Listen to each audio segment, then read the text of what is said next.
Assalamualaikum warahmatullahi wabarakatuh. Perkenalkan, nama saya Agnia Aziza dengan NIM 240101020048 dari lokal 24A jurusan Pendidikan Bahasa Arab. Di sini Ulun akan sedikit menjelaskan kembali makalah dengan judul Konsep Gender dalam Perspektif Al-Qur'an dan Hadis. Dan di sini Ulun akan menjelaskan dengan rumus 5W1H, yaitu apa, siapa, bagaimana, kenapa, dan yang lainnya. Apa itu gender dalam perspektif Al-Quran dan Hadis? Nah, jadi secara umum, gender adalah istilah yang merujuk pada konstruksi sosial mengenai peran, tanggung jawab, dan fungsi laki-laki dan perempuan dalam masyarakat. Gender berbeda dengan jenis kelamin biologis. Dalam Islam, konsep gender itu tidak melihat laki-laki itu lebih dominan atau lebih tinggi dari perempuan atau sebaliknya. Islam lebih menekankan bahwa keduanya adalah ciptaan Allah, yaitu dari satu sumber, atau bisa dibilang nafs wahidah. Sebagaimana disebutkan dalam Quran surah An-Nisa ayat 1, "Hai sekalian manusia, bertakwalah kepada Tuhanmu yang telah menciptakan kamu dari satu jiwa dan darinya Dia menciptakan pasangannya."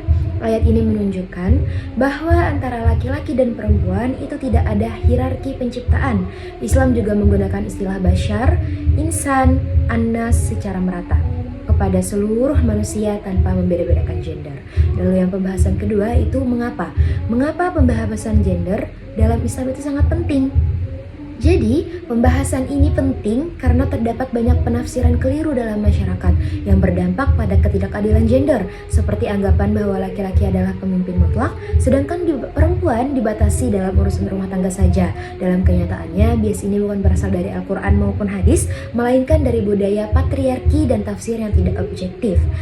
Quran Surah Al-Hujurat ayat 13 itu menjelaskan bahwa kemuliaan seseorang itu ditentukan oleh ketakwaan, bukan oleh jenis kelamin, suku, atau status sosial. Ini membuktikan bahwa Islam itu mengutamakan prinsip keadilan dalam menilai manusia.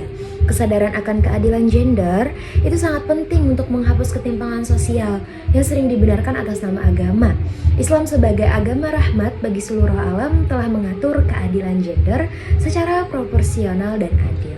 Lalu pembahasan ketiga itu tentang siapa. Siapa yang menjadi subjek dalam konsep gender Islam? Yang menjadi subjek dalam konsep gender dalam Islam adalah seluruh manusia, baik laki-laki maupun perempuan. Al-Quran juga menunjukkan bahwa keduanya itu diciptakan untuk tujuan yang sama, yaitu beribadah kepada Allah, menjadi khalifah di bumi, dan mengemban perjanjian primordial. Dalam Quran Surah Az-Zariyat ayat 56 itu disebutkan bahwa manusia diciptakan untuk menyembah Allah. Dalam Quran Surah Al-An'am ayat 165 ditegaskan juga bahwa manusia adalah khalifah di bumi. Dan dalam Quran Surah Al-A'raf ayat 172 itu semua anak Adam baik laki-laki maupun perempuan mengakui keesaan Allah dalam perjanjian primordial. Dengan demikian, perempuan tidak berada dalam posisi inferior dibanding laki-laki dalam aspek spiritual, sosial, maupun tanggung jawab keagamaan. Dan pembahasan yang keempat itu adalah di mana. Di mana bias gender sering terjadi? Bias gender sering terjadi dalam berbagai aspek kehidupan, seperti dalam hal keluarga, pendidikan, sosial, maupun dalam hal agama. Dalam keluarga, perempuan seringkali diposisikan hanya sebagai pelayan rumah tangga. Nah, dalam pendidikan, anak perempuan sering dianggap tidak perlu sekolah tinggi. Sedangkan dalam masyarakat, perempuan itu jarang diberikan posisi kepemimpinan. Dalam lingkungan agama, perempuan seringkali tidak dilibatkan dalam pengambilan keputusan atau kegiatan keagamaan. Nah, contoh konkretnya itu ketika anak laki-laki membantu di luar rumah, itu dianggap wajar. Sedangkan ketika perempuan melakukan hal yang sama, itu dianggap melanggar norma. Ini adalah bentuk bias sosial yang sering disalahpahami sebagai bagian dari ajaran agama. Padahal tidak demikian. Nah, sedangkan pembahasan yang kelima yaitu when atau kapan. Kapan sih pembahasan gender dalam Islam itu menjadi relevan? Nah, sejak masa Nabi Muhammad SAW, ajaran Islam itu sudah mencerminkan keadilan gender. Namun pada era modern, ketika perempuan semakin semakin aktif dalam pendidikan, pekerjaan, dan organisasi sosial, pembahasan mengenai gender itu menjadi semakin relevan. Pembahasan ini penting agar umat Islam itu tidak terjebak dalam pemikiran sempit atau tradisi yang membatasi peran perempuan. Islam juga sangat relevan untuk menjawab tantangan zaman selama dipahami secara kontekstual, adil, dan moderat. Sedangkan pembahasan yang terakhir yaitu pembahasan keenam itu bagaimana Islam menerapkan kesetaraan gender. Jadi Islam menerapkan kesetaraan gender itu melalui prinsip keadilan, atau dalam Islam itu biasanya disebutkan al-adil. Nah, di sini itu kasih sayang disebut sebagai rahmah, tanggung jawab sebagai amanah. Beberapa ayat Al-Quran yang menunjukkan prinsip kesetaraan antara laki-laki dan perempuan itu antara lain yaitu yang pertama, kesetaraan dalam ibadah. Quran Surah Az-Zariyat ayat 56 menyatakan bahwa semua manusia itu diciptakan untuk menyembah Allah. Ini berlaku pada laki-laki dan perempuan juga. Terus yang kedua itu adalah kesetaraan dalam kepemimpinan. Quran Surah Al-An'am ayat 165 itu juga menyebutkan bahwa manusia itu diangkat sebagai khalifah bumi tanpa membedakan gender. Jadi semuanya itu sama, maupun laki-laki perempuan, tidak ada bedanya, tidak ada kesetaraan gender. Dan kedua itu kesetaraan dalam kepemimpinan. Quran Surah Al-An'am ayat 165 itu menyebutkan bahwa manusia itu diangkat sebagai khalifah. Bahwa siapapun yang beramal soleh, baik laki-laki maupun perempuan, akan diberi kehidupan yang layak dan ganjaran pahala yang banyak. Jadi semuanya, maupun itu laki-laki maupun itu perempuan, jika melakukan amal soleh dan melakukan ibadah, semuanya akan diberikan ganjaran pahala yang setimpal. Tidak ada tuh laki-laki ganjaran pahalanya segini, perempuan cuma segini, atau sebaliknya. Perempuan jika melakukan ibadah sholat diberikan pahala 20, laki-laki cuma 10. Tidak ada, semuanya sama di mata Allah. Dan lalu yang keempat itu kesetaraan dalam penciptaan. Itu ada dalam Quran Surah Ar-Rum ayat 21.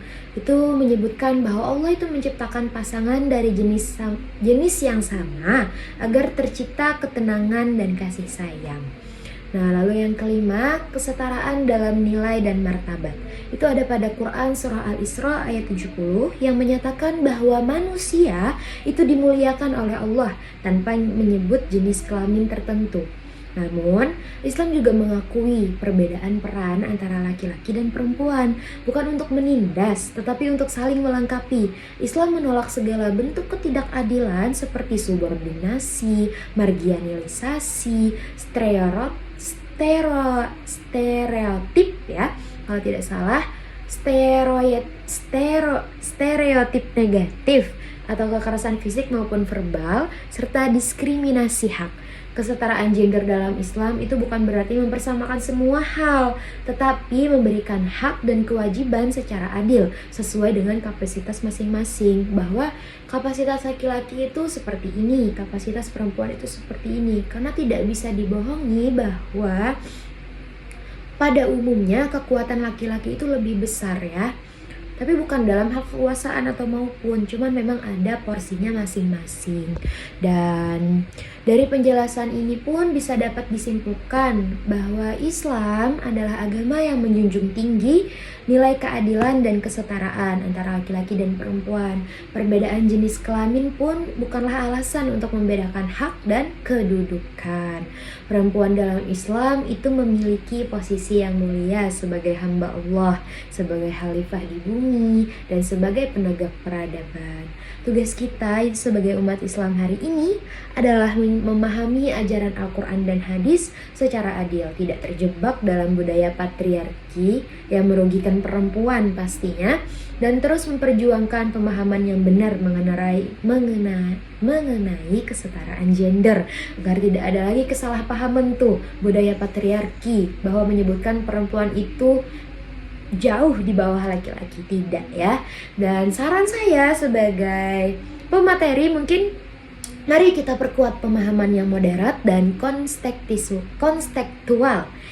Dan terhadap ayat-ayat gender, pendidikan, dakwah, dan kurikulum keagamaan juga harus membuka ruang yang luas bagi perempuan agar bisa berperan penuh dalam membangun masyarakat yang adil dan beradab.